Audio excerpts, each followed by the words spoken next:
सोचो अगर तुम्हारे अंदर अचानक से सुपर ह्यूमन स्ट्रेंथ आ जाए और एक दिन में तुम चूसली से बाहुबली बन जाओ। कुछ ऐसा ही होता है एंजो के साथ। एंजो चिकोटे रोम में रहने वाला एक आम सा चोर है। कहानी की शुरुआत में हम उसे एक महंगी घड़ी चुराकर पुलिस से भागते हुए देखते हैं। पुलिस से बचने के लिए वो नदी में कूदकर दीवार से लटक कर खड़ा हो जाता है ताकि कोई उसे देख ना पाए। पुलिस के वहां से जाने के बाद वो वापस ऊपर चढ़ने के लिए नदी में पड़े एक बैरल पर चढ़ता है। जब उसने उछलकर ऊपर चढ़ने की कोशिश की तो बैरल के टूटने से उसका पूरा शरीर रेडियो एक्टिव वेस्ट में डूब जाता है। उसने खुद को संभाला और घर की ओर चल दिया, लेकिन जल्द ही उसकी तबीयत बिगड़ने लगी। उसके मुंह से एक काला सा लिक्विड बाहर आ रहा था। घर जाकर भी उसे बार बार उस काले लिक्विड की उल्टियां हुई और खांसी रुकने का नाम ही नहीं ले रही थी। अगली सुबह जब वो उठा तो उसे काफ़ी बेहतर महसूस हुआ। वो अपने पड़ोसी और गैंग मेंबर सर्जियो से घड़ी को बेचने के लिए मिला। सर्जियो फैबियो नाम के एक गैंगस्टर के लिए काम करता था, जो इतना पागल है कि उसने एक बार अपने आदमी को सिर्फ इसलिए मार डाला क्योंकि वो उसके लिए गलत रंग का फ़ोन ले आया था।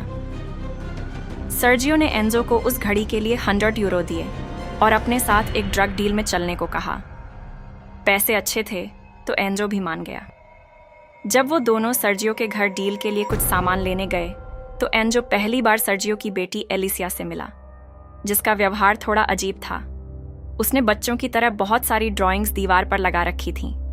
उसने एंजो को स्टील जीग नाम के एक एनीमे के बारे में बताया। वो मानती थी कि एक दिन उसका हीरो जीग उसे बचाने ज़रूर आएगा।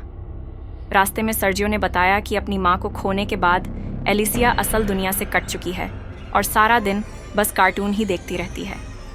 बाद में वो लोग 2 ड्रग म्यूल्स को गाड़ी में बैठाकर एक सुनसान बिल्डिंग में ले जाते हैं। ड्रग म्यूल्स वो होते हैं जिनके शरीर में सर्जरी करके ड्रग्स के पैकेट डाले जाते हैं ताकि पुलिस को पता न चले। उनमें से एक के पेट में ही पैकेट फट जाने से ओवरडोज से उसकी मौत हो जाती है। उसके भाई ने गुस्से में सर्जियो को गोली मार दी, लेकिन मरने से पहले सर्जियो ने उसका सिर दीवार में मार मार कर घायल कर दिया। अपनी आखिरी सांसें लेते हुए उसने एंजो को भी गोली मार दी, जिससे एंजो बिल्डिंग से नीचे गिर गया। इतनी ऊंचाई से गिरकर कोई भी इंसान जिंदा नहीं बचता, लेकिन एंजो की आंखें खुलती हैं और वो खड़ा हो जाता है। उसे समझ नहीं आ रहा था कि उसके साथ क्या हुआ। दूसरी तरफ फैबियो और उसके लोग एक क्लब में नुंजिया नाम की ड्रग किंगपिन से मिलते हैं। वो रोम की सबसे बड़ी ड्रग डीलर है। उसने फैबियो से डील के बारे में पूछा तो फैबियो ने झूठ बोल दिया कि सब ठीक रहा, क्योंकि अगर वो सच बताता कि ड्रग्स गुम हो गए हैं तो वो मारा जाता। इस दौरान एंजो घर लौटा तो एलिसिया उससे अपने पापा के बारे में पूछती है, लेकिन वो उसे इग्नोर करता है और अपने फ्लैट में चला जाता है। जवाब न देने पर भी एलिसिया दरवाज़ा खटखटाती रहती है। गुस्से में एंजो दरवाजे पर मुक्का मारता है और उसका हाथ दरवाजे के पार निकल जाता है। अपनी ताकत देखकर वो हैरान हो जाता है। वो एक अलमारी को धक्का देता है और वो दीवार पर जाकर लगती है। अब उसे यकीन हो जाता है कि रेडियो एक्टिव वेस्ट की वजह से उसके अंदर सुपर ह्यूमन ताकत आ गई है। उसी रात वो एक एटीएम मशीन ही उखाड़ लाता है और उससे पैसे निकालकर अच्छा खाना खाता है।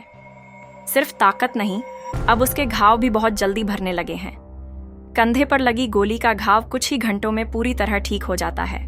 उधर फैबियो और उसके आदमी एलिसिया से उसके बाप के बारे में पूछने आते हैं। उन्हें लगता है कि सर्जियो ड्रग्स लेकर भाग गया है। एलिसिया को कुछ पता नहीं होता तो वो डर कर चुप खड़ी रहती है।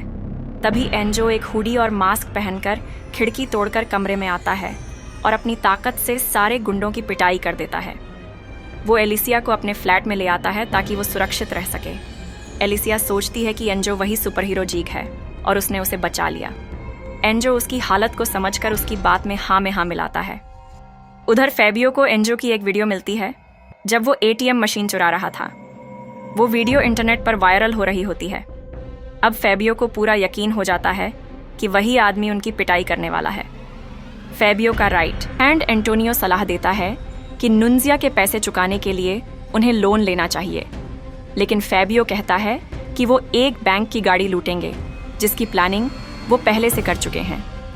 उधर एंजो को भी सर्जियो के दस्तावेजों में उसी गाड़ी की डिटेल्स मिलती हैं। अगले दिन जब फैबियो और उसके लोग गाड़ी लूटने पहुंचते हैं, तब तक एंजो पहले ही सारा पैसा लूट चुका होता है। फैबियो एंजो पर गोलियां चलाता है, लेकिन वो बच निकलता है। रात को एंजो और एलिसिया साथ बैठकर उसका फेवरेट कार्टून देखते हैं। जब एंजो उसके करीब आता है तो एलिसिया डर कर रोने लगती है। पता चलता है कि किसी ने उसे पहले सेक्सुअली अब्यूज किया था। अगले दिन एलिसिया बार बार एंजो से उसके पापा को बचाने की बात कहती है। एंजो उसे एक बंद एम्यूजमेंट पार्क ले जाता है जहां वो बिना बिजली के राइड्स चला देता है। इसी बीच फैबियो और एंटोनियो में झगड़ा हो जाता है। एंटोनियो कहता है कि उन्हें नुंजिया को पैसे वापस करने चाहिए, लेकिन फैबियो इनकार करता है और अपने कुत्ते उस पर छोड़ देता है जो उसे मार डालते हैं। एंजो एलिसिया को मॉल से एक प्रिंसेस ड्रेस लाकर देता है जो वो हमेशा से चाहती थी। बाद में वो उसे सर्जियो की मौत की सच्चाई बता देता है। एलिसिया नाराज होकर रोने लगती है कि उसने उसे बचाया क्यों नहीं। अब मीडिया में भी खबर फैल गई है कि एक सुपर क्रिमिनल बैंक लूट चुका है और एंजो मशहूर हो गया है। फैबियो अब जल भुनकर खुद भी वही ताकत हासिल करना चाहता है।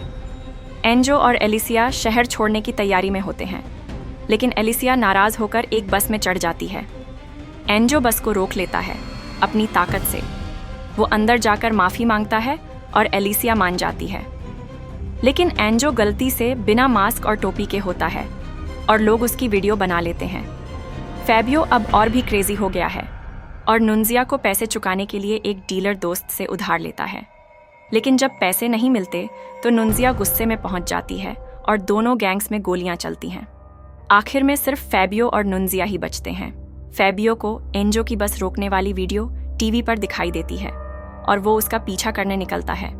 उधर एंजो और एलिसिया किसी दूसरे शहर भागने की कोशिश कर रहे होते हैं। होटल में फैबियो एंजो को पकड़ लेता है और ट्रैंक्विलाइजर गन से बेहोश कर देता है। फिर डक्ट टेप से बांधकर एलिसिया की जान के बदले उससे उसकी ताकत का राज मांगता है।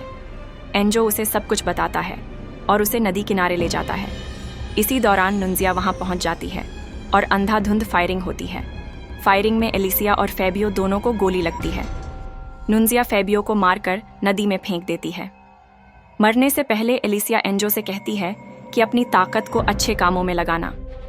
अगले दिन फैबियो जिंदा हो जाता है। उसके अंदर भी अब सुपर ताकत आ चुकी होती है। वो नुंजिया के अड्डे पर जाता है और सबको मार देता है। वीडियो बनाकर वायरल करता है ताकि वो भी फेमस हो सके। एंजो एलिसिया की मौत से टूट चुका होता है।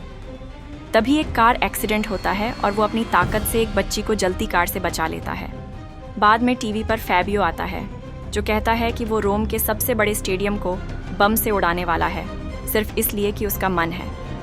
एंजो स्टेडियम पहुंचता है जहां हजारों लोग मैच का इंतजार कर रहे होते हैं। पार्किंग में वो फैबियो से भिड़ता है, लेकिन फैबियो बम को ऑन कर देता है।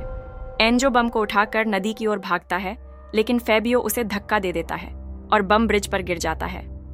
विस्फोट होने में 1 मिनट बचा होता है। तभी एंजो बम और फैबियो दोनों को लेकर नदी में कूद जाता है। बम फटता है, फैबियो मर जाता है। सबको लगता है एंजो भी मर गया, लेकिन आखिरी सीन में हम देखते हैं वो जिंदा है और शहर को दूर से देख रहा है।